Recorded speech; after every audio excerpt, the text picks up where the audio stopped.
أعوذ بالله من الشيطان الرجيم بسم الله الرحمن الرحيم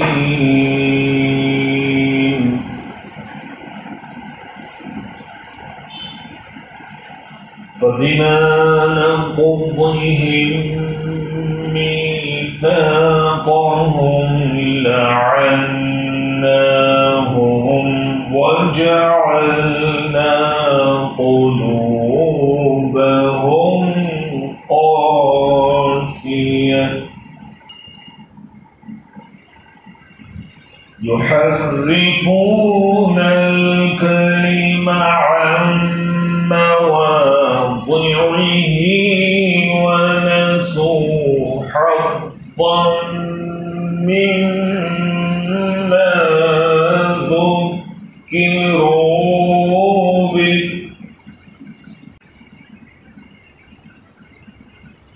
ولا تزال تطلع على خائنة منهم إلا قليلا منهم فاعف عنهم واصفح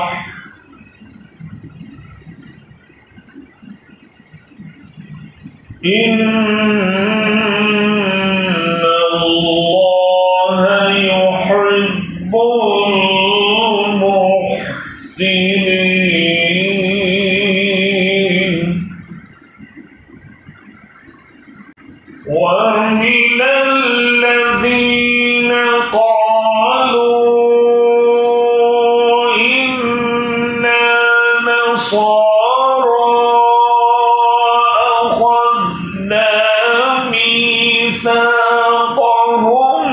فنسوا حظا مما ذكروا به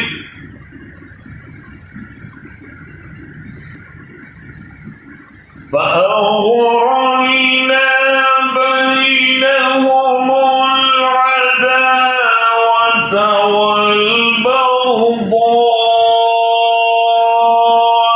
إلى يوم القيامة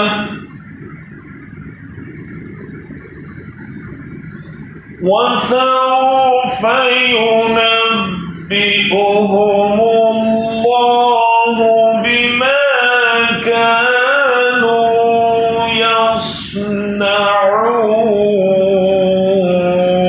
يصنعون صدق الله العظيم।